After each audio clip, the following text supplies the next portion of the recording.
Awful cliffhanger. But before we dive into things, we have a few announcements. My first announcement is that today is a special day for our newest DM. Everyone say happy birthday, Greg!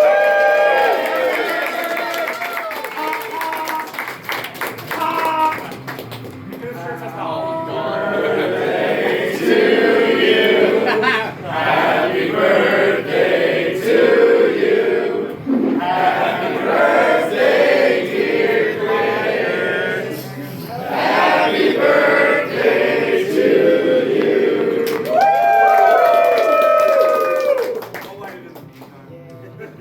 Now that we have sufficiently embarrassed our new DM, let me do our regular announcement so he can regain his composure before we enter the scene that we have for you. So, we left you off in a terrible moment when Velnor, the boss you all were supposed to defeat, died. Then his body was possessed by Zekven, the god of death. Zekven had some things to say about what you all have done so far. We'll explore that a little bit when we dive into the scene to set the stage. But I want to remind everyone that a finale is a special type of game. But this finale will be a little different than the first week. There is no roaming boss tonight. Yes, thank God. No. Save the thanks for later. You yet may die. So, while there's no roaming boss, the aftermath of what has just transpired has sent you all running, fleeing back to the city of Vichorus by whatever wayward route you can muster. That is why sign-ups were scrambled for the second week, but it also means that a lot of us will be using some mechanics that you might not be completely familiar with. Because a lot of these encounters won't be traditional fights, but serve more as chase sequences. Those of you who haven't done one, there are mechanics for those in D&D, and there is some leeway on how each DM is going to run that, so I'll leave that to them at their table to set you up. But just know that it is not a traditional combat finale. That being said, it is no less dangerous. Your goal tonight, however, is simply survive. Get away. That is all you have to do. And to set the stage for that, we do have an incredible scene written by Sean and consulted with all of our DMs, and we will perform it for you now. Woo! Yeah. Woo! As Felnor's body, having spent the last of its energy from Zekven, collapses to the ground, its message rings in your mind. The harp is a prison. Souls can no longer pass to the afterlife. Beldrum is a trickster god? You wrestle with its meaning, while the facade of the harp begins to fade and reveals the horrifying reality underneath. A scythe, twisted into a disgusting facsimile of its namesake, looms over you. Its Icarus strings of sinew and flesh pulsating ominously. The ground begins to shake as a joyous shout goes up from the seers. Well, that was inconvenient. We've done it! The bite have failed! Zekven remains sealed?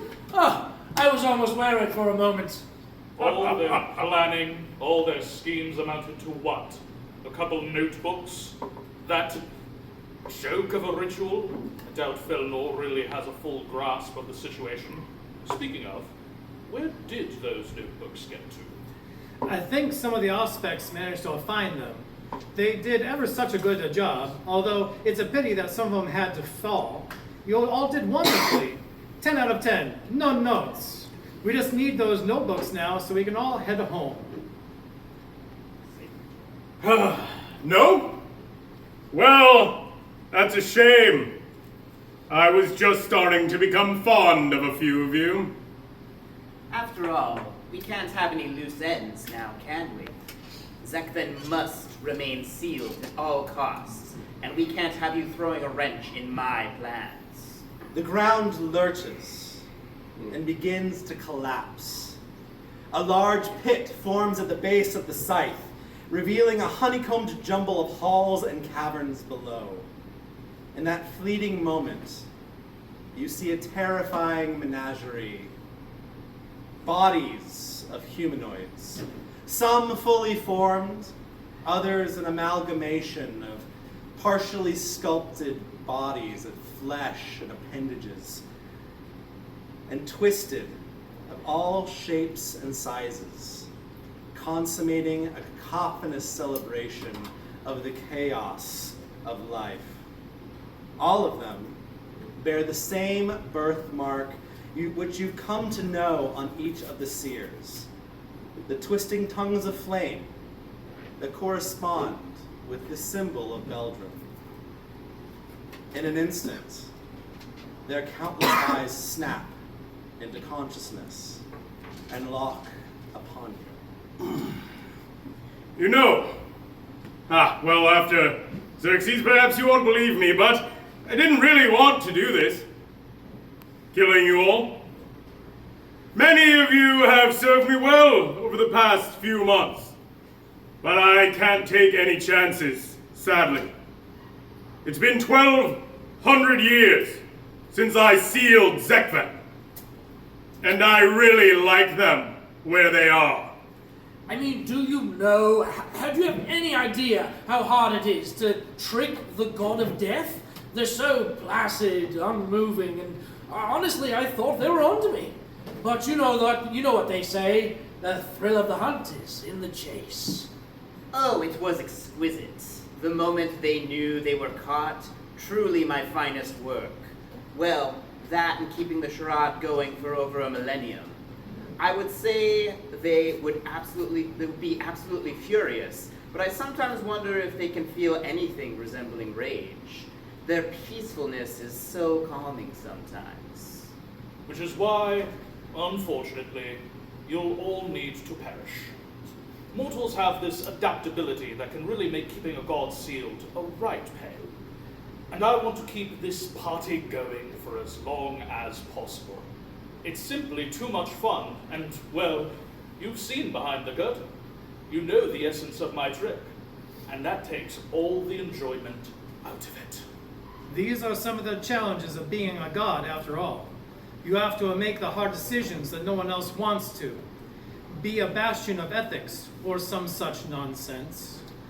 That's not what life is about.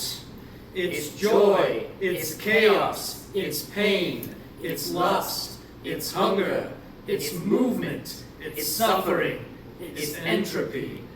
And I won't let you spoil that. I love my little trick. Here's to another 1,200 years. The ground shakes and cracks as the legion of twisted and seers charge forward in strangely perfect harmony. The fury of life descends upon you. Will you withstand it? Will you save Felnor's notes? You have but one objective, Auspex: survive. Don't fuck it up!